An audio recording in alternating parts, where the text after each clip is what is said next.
ሰላም ጤና ይስጥልን የሐሳብ ዴሊ ቤተሰቦቻችን በዛሬው ይዘንላችሁ የመጣነው የመካከለኛው ምስራቅ ጦርነት እየተባባሰ መጥቷል።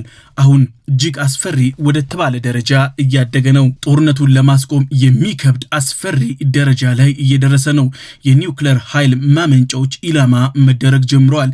የባህረ ሰላጤው ሀገራት ከድንጋይ ዘመንም የባሰ እጣ ፋንታ ከፊታቸው ተጋርጧል። We begin with a major security escalation in the Gulf where drone attacks have now targeted both the United Arab Emirates and Saudi Arabia. ከሂሮሺማና ከናጋሳኪ በኋላ የኒውክሌር የአቶሚክ ጥቅም ስጋት ብቻ ሳይሆን ዘመን ተሻጋሪ ጠባሳም እየሆነ መጥቷል። ጥቅማቸውም ጉዳታቸውም እኩል በኩል እየሆነ መጥቷል። ከዚህ በኋላ ዓለም በዚህ ጉዳይ ላይ ሊደራደር ፍጹም አይችልም። ሀገራት የኒውክሌር ኃይል ማመንጫቸው የቴክኒክ ችግር ሲያጋጥመው እንኳን በቢሊየን ያወጡበትን የነገ ተስፋችን ነው እያሉትን የኒውክሌር ኃይል ማመንጫ የስጋት ምንጭ አድርገው ይወስዱታል። አካባቢውን ከራዲዬሽን ብክለት ለመጠበቅ ሙሉ በሙሉ ያጥሩታል። ምንም አይነት ሰውም እንስሳም ዝር እንዳይል ይከታተላሉ። ይህ የዓለማችን አካሄድ ነው። በኒውክሌር ዙሪያ ታላቅ የሆነ ኃይል፣ ታላቅ ስጋት፣ ታላቅ ውድመት እንዲሁም ታላቅ እድገትም በእጁ እያለ ኒውክሌር አሁን ኢላማ መደረግ ጀምሯል። በራሻ ዩክሬን ጦርነት ዓለም በተደጋጋሚ ሲለምን ሲጠይቅ የነበረው ይህንን ነው። ኢንተርናሽናል አቶሚክ ኢነርጂ ኤጀንሲ አጥብቆ ማስጠንቀቂያ በተደጋጋሚ ሲያወጣበት የነበረው የሀገራቱን መሪዎች ጠርቶ ሲያናግርም ነበር። በፍጹም የኒውክሌር ጣቢያዎች ሁለቱም አካላት ታርጌት ኢላማ እንዳያደርጉ ሲያስጠነቅቅ ነበር። ይህ የሚሆን ግን ከሆነ ውድመቱ ዓለም አቀፍ ኪሳራውም ለቀጠናው እንደሆነም ጭምር ሲያመላክት ነበር። አሁን በመካከለኛው ምስራቅ ጦርነት የኒውክሌር ጣቢያዎች ኢላማ መሆን ጀምረዋል።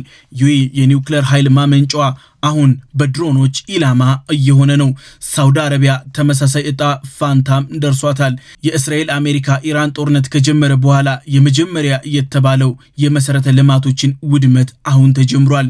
ጥቃቱ ቀላል የሚባል አይደለም። ባራካ ኒውክሌር ፓወር ፕላንት ይህ እጅግ ከባድ የተባለ እጅግ ትልቅ የተባለ ተቀባይነት የሌለው ጥቃት ደርሶበታል።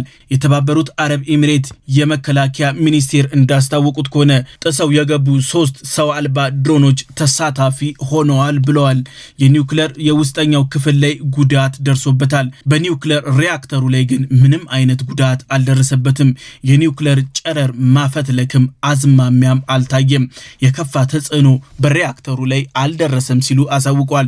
የተባበሩት አረብ ኤሚሬት የኒውክሌር ተቆጣጣሪ ሁሉም የኒውክሌር ሪያክተሮች በተለምዶ መንገዳቸው እየሰሩ መሆናቸውን አሳውቀዋል። የጣቢያው ኃላፊዎች እንዳሉት ከሆነ ጥቃቱ ዓላማ ችላ የሚባል አይደለም ሲል አስጠንቅቀዋል።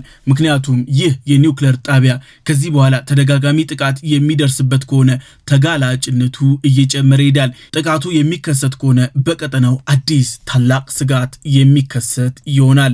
ባራካ ኒውክሌር ፓወር ፕላንት በአረቡ ዓለም የኒውክሌር ማመንጫ ታሪክ የመጀመሪያ በቴክኖሎጂ የታጨቀም ጣቢያ ነው። ከፍተኛ የኤሌክትሪክ አቅርቦት የሚሰጥ ነው። ይህ እጅግ አደገኛ የጥፋት አደጋ አሁን ተጋርጦባታል። ስጋት ደግሞ የሆነባት የኢራን እስላማዊ ዘቡ ነው። የተባበሩት አረብ ኤሚሬት የደረሰባትን ጥቃት ጠቅሳ አቤት ብላለች። ቴህራን በቀጥታም በራሷ የሚታዘዙ ኃይሎች የኢነርጂ አቅርቦት እና የኢኮኖሚ ሰንሰለቶች ላይ አደጋ እየጣሉ ነው። በዚህም የተነሳ ሌላ ስጋት ውስጥ ተገብቷል። ቀጣዩ ስጋት በቀጠናው ያሉ የኢራን ታጣቂዎች ይበልጡኑ አቅማቸው እየፈረጠመ ነው። በዚህም የተነሳ ቀጠናው ከስጋትም እያለፈ እየሆነ ነው። የየመኑ ሁቲ ቀጣይ ጥቃት ሊሰነዝር ይችላል የሚል ስጋት አይሏል። ሁቲ አሁን ዩኤኢ ጥቃት የደረሰባት አይነት ድሮኖች በሰፊው ታጥቋል። እነዚህ ሰው አልባ ድሮኖች በኢራን የሚመረቱ ናቸው። በብዛት ሁቲ ታጥቋቸዋል። አሁን ስጋቱ ከኢራንም እያለፈ ነው። በቀጠናው ያሉ ኃይሎችም ጥቃት ይሰነዝራሉ የሚል ከፍተኛ ጥርጣሬ ተከስቷል። ሀገራት ስጋታቸውን እየገለጹ ነው። የዲፕሎማቲክ ርብርብ እንዲደረግ እያሉ ነው። ኩዌት፣ ባህሬን፣ ሳውዲ አረቢያ፣ ኳታር ሩጫቸውን ጀምረዋል። በቅርቡ በብሪክስ በመካከለኛው ምስራቅ ያለውን ጦርነት ሲመከርበት ነበር። ሁለቱም ሀገራት ደግሞ የብሪክስ አባል ሀገራት ናቸው። በብሪክስ ማዕቀፍ ውስጥ የሚንቀሳቀሱ የሚሰሩ ሀገራት ናቸው። አሁን ከብሪክስ ግዙፍ የተባለ ተስፋ ይጠበቃል። ህንድ ለድርድሩ አጽንኦት ሰጥታ ስትመክርበት ነበር። ህንድ ጥቃቱን በፍጹም መሆን የሌለበት ብላ አውግዛለች። ህንድ በተባበሩት አረብ ኤሚሬት ላይ የባራካ ተቋም ላይ የደረሰው ጥቃት ተችተዋለች፣ አውግዘዋለች። ከባድ የሆነ ውድመት ያስከትላል። ዲፕሎማሲ እንዲሁም ንግግርን እንዲያስቀድሙ ለሀገራቱ ጥያቄዋን አቅርባለች። India is deeply concerned at the attack targeting the Baraka nuclear facility in the UAE. Such actions are unacceptable and represent a dangerous escalation. We urgently call for restraint and a return to dialogue and diplomacy. ዓለም አቀፍ አቶሚክ ኢነርጂ ኤጀንሲ ከፍተኛ ጥብቅ ማስጠንቀቂያ አውጥቷል። የኒውክሌር ደህንነት አደጋ ላይ የሚጥል ማንኛውም ወታደራዊ እንቅስቃሴ ተቀባይነት የለውም ሲል ክስተቱን አውግዙታል። ዓለም አቀፍ የአቶሚክ ኢነርጂ ኤጀንሲ ባወጣው ሪፖርት ላይ አካባቢው ላይ ጨረር መደበኛ ነው ብሎ አስታውቋል። ይህ ማለት ደግሞ በአካባቢው ላይ ሪአክተሩ ላይ የደረሰ ጉዳት የለም፣ ያፈተለከ ጨረርም የለም እንደማለት ነው። የኤሌክትሪክ ጄኔሬተር ላይ ግን ጉዳት ደርሷል። በጥቃቱ ስትራቴጂካል የተባለው የኒውክሌር ሪአክተሩ አካል ባይመታም እሳትም ተከስቷል። ሪአክተሩ ግን አሁንም ሰላማዊ በሆነ መንገድ እየሰራ ነው። ኤጀንሲው ከፍተኛ ቁጥጥር እንዲደረግም ጥያቄም አቅርቧል። The IAEA has been informed by the UAE that radiation levels at the Baraka nuclear power plant remain normal, and no injuries were reported after a drone strike caused a fire in an electrical generator located outside the inner site perimeter of the site. Director General Rafael Grossi expresses grave concern about the incident and says, "Military activity that threatens nuclear safety is unacceptable." The DG reiterates call for maximum military restraint near any NPP to avoid the danger of a nuclear accident. ሳውዲ አረቢያ በተመሳሳይ በኢራቅ እና በሳውዲ ድንበር በኩል አልፎ ወደ ሀገሯ የገቡ ድሮኖችን ሪፖርት አድርጋለች። ጠንካራ የተባለው የሳውዲ አየር ክልል ተጥሷል። 3 ድሮኖች አልፈው ቢገቡም ኢላማቸው ላይ ሳይደርሱ ተመተዋል፣ መክነዋል። ሪያድ ድሮኑን ማን እንዳስወነጨፈ አልተናገረችም። ሳውዲ በምትኩ ይህንን ብላለች። በተገቢው ጊዜና ቦታ ምላሽ እሰጣለሁ ብላለች። ይህ ማለት ሁለቱ ወገኖች ምላሽ የሚሰጣጡ ከሆነ በቀጣይ ወደ ግልጽ ቀጥተኛ ጦርነት ሊያመሩ ይችላሉ የሚል ስጋት አለ። ቴህራን በዚህ አያያዟ ከቀጠለች የባህረ ሰላጤው ሀገራት ሊያጠቋት ይችላሉ፣ አጸፋም ሊመልሱ የሚችሉ ይሆናል። የባህረ ሰላጤው ሀገራት እጅግ ከባድ ስጋት ውስጥ ገብተዋል። ቀጣይ ኢላማ ማን ነው የተደረገው? የትኛውስ ተቋም ነው? መቼ ነው ጥቃቱ የሚሰነዘረው? የሚል ጥያቄዎች በአረቡ ሀገራት የስጋት ምንጭ ሆኗል። የቀን ተቀን ሌላኛው የህዝቡም ጥያቄ ሆኗል። ሀገራቱ የኢስላማባድ ድርድሩ በፍጥነት እንዲያልቅ ግፊት እያደረጉ ነው። ሁሉም የአረብ ሀገራት ስላልተዘጋጁ ለእንደዚህ አይነት ጥቃት ከፍተኛ ጥቃትም ውድመትም ደርሶባቸዋል፣ ፈተናም ሆኖባቸዋል። አሜሪካ ኢራንን ቀለል አድርጋ ስለገመተች አጋር በማለት የምትጠራቸው የአረቡ ሀገራት ከዚህ መሰል ጥቃት ሳትታደጋቸው ቀርታለች። ራሷንም ማዳን ተስኗታል። አሜሪካ በቀጠናው ያሉ ሁሉም በሚባል ደረጃ ወታደራዊ ካምፖቿ የጥቃት ሰለባ ሆነዋል። ዶናልድ ጄ ትራምፕ ከባድ ማስጠንቀቂያ ለቴህራን ሰጥተዋል። በትሩዝ ሶሻል ሚዲያቸው ሁሌም መናገር የሚቀናቸው ዶናልድ ጄ ትራምፕ አሁን ምላሽ ሰጥተዋል። ከጥቃቱ በኋላ ትራምፕ ኢራን ስምምነቱን የማትቀበል ከሆነ ለዛው በፍጥነት የማተገብረው ከሆነ ዋጋ ትከፍላለች እያሉ ነው። ትራምፕ በጽሁፋቸው ላይ ይህንን ብለዋል። ኢራን ጊዜ እየሄደባችሁ ነው፣ ወስኑ የሚል ጥያቄን ጽፈዋል። ትራምፕ በማስጠንቀቂያቸው ላይ ቴህራን የሚተርፋት ነገር በፍጹም አይኖርም ሲሉ አስጠንቅቀዋል። በኢስላማባድ ካለው ድርድር ላይ አስቸጋሪ ከሆኑ ጉዳዮች ውስጥ አንደኛውና ዋነኛው ይህ ነው።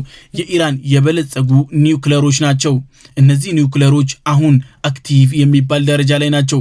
ዋሽንግተን እነዚህ የኢራን ዩራኒየም ክምችቶች ሙሉ በሙሉ ወደ አሜሪካ ተላልፈው ይሰጡ የሚል ግፊት እያደረገች ነው። በአሜሪካ በኩል እንደ አቋም እየተወሰደ ነው። አሜሪካ በቀጣይ በሰላም ስምምነቱ ላይ ካነሳቻቸው ውስጥ ዋነኛ የተባሉት እነዚህ ናቸው። ግዙፍ የተባለ ተጽዕኖ በኢራን በኩል አላቸው ተብሎ የሚጠበቁ ናቸው። የኢራን የሚሳኤል ፕሮግራም ገደቦች እንዲቀመጡበት የሚል ነው። ኢራን በቀጠናው ያሉ ኃይሎችን እንዳትደግፍ እንዳታስ እንዳታስታጥቅ ወታደራዊ ድጋፍ በፍጹም እንዳታደርግ የሚል የአሜሪካ ማስጠንቀቂያም ጭምር ነው። ኢራን በቀጠናው ያሉ ኃይሎች እንዳትደግፍ የሚል ተደጋጋሚ የመደራደሪያ ጥያቄ ከአሜሪካ በኩል እየተሰማ ነው። ዶናልድ ጄ ትራምፕ በኢራን ላይ የያዙት አቋም በሀገር ውስጥ ፖለቲካ ሳይሆን የደህንነት ስጋት ላይ የተመሰረተ ነው እያሉ ነው። ዶናልድ ጄ ትራምፕ እውነታው ይህ ነው ወይ የሚለው ጥያቄ በተደጋጋሚ እየተነሳባቸው ነው። ትራምፕ ኢራን በፍጹም ኒውክሌር ሊኖራት አይገባም፣ ትራምፕ በጦርነቱ ብዙ ቢሊዮን ዶላሮች ቢያወጡም እሳቸው ስለ ገንዘብ እንደማያሳስባቸው ግልጽ አድርገዋል። The only thing that matters when I'm talking about Iran, they can't have a nuclear weapon. I don't think about American financial situation. I don't think about anybody. I think about one thing. We cannot let Iran have a nuclear weapon. That's all. That's the only thing that matters. ትራምፕ ከቻይና ጉብኝታቸው በኋላ ግን የተለሳለሰ አቋም በኢራን ኒውክሌር ፕሮግራም ላይ አሳይተዋል እየተባለ ነው። ትራምፕ የተለያየ አቋም ያሳዩት በዚህ ላይ ነው። በዘላቂነት ይዘጋ ከሚል ጥያቄ ወደ ዓመታት ይገደብ የሚል ጥያቄ አሁን እንደ አዲስ አንስተው እያራገቡት ነው።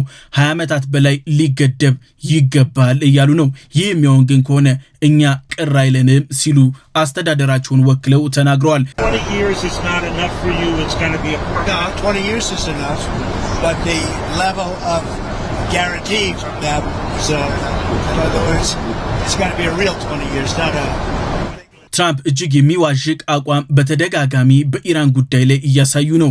በዚህም የተነሳ ትራምፕ ነገሩ እየከበደባቸው እንደሆነ የሚያሳብቅባቸውም ጭምር የሆነ ነው። ቴህራን በኢስላማባድ የሰላም ስምምነቱ ላይ በእስራኤልና በአሜሪካ የደረሰባትን ውድመት ተሰልቶ ካሳ ይሰጠኝ እያለች ነው ቴህራን። በዚህም የተነሳ አሜሪካ ነገሩን በፌዝ እያየችው ነው። ከድርድሩ በፊት ደግሞ የኢራን ንብረቶች ላይ የተጣሉ ማዕቀቦች ሙሉ በሙሉ ይነሱ እያለች ነው ኢራን። አሜሪካ ሁለቱንም ጥያቄዎች ሙሉ በሙሉ ውድቅ አርጋቸዋለች። ቴህራን የረጅም ጊዜ ስምምነት የሚፈለግ ከሆነ ቅድመ ሁኔታዎቹ ይሳኩ ይሟሉ እያለች ነው። በተጨማሪ በሊባኖስ የሚደረገው ጦርነት እንዲቆም በተደጋጋሚ ቴህራን ጠይቃለች። በቴል አቪቭ እስካሁን የማቆም አዝማሚያ እየታየ አይደለም። የዋሽንግተን ድርድሩም ላይ ይህ ነው የተባለ አመርቂ ውጤት እየታየ አይደለም። የኢራን እስላማዊ ዘብ ቆፍጠን ያለ ማስጠንቀቂያ ሰጥቷል። አዲስ ጥቃት በአሜሪካ የሚፈጸም ከሆነ ታይቶም ተሰምቶም የማይታወቅ ከባድ የተባለ የአጸፋ እርምጃ በአሜሪካ ጥቅሞች ላይ እንደሚሰነዝር አሳውቋል። በሁለቱ ኃይሎች መካከል የተኩስ አቁም ቢፈረምም ሁለቱም በተደጋጋሚ እየጣሱት ነው። በመካከለኛው ምስራቅ ጦርነት ዓለም አሁንም እጥረት እየፈተነው ነው። ከ20% በላይ አቅርቦት ክፍተት በዓለም አቀፍ ነዳጅ ላይ አጋጥሟል። የማዳበሪያ እጥረት፣ የምግብና የሸቀጣሸቀጥ ለፋብሪካ የሚሆኑ ኬሚካሎች እጥረት አሁንም በጦርነቱ የተነሳ ፈተና ሆነው ቀጥለዋል። የሐሳብ ዴሊ ቤተሰቦቻችን የዛሬው ይህን ይመስል ነበር። በቀጣይ በሌላ አጀንዳ እስከምንገናኝ ሰላም።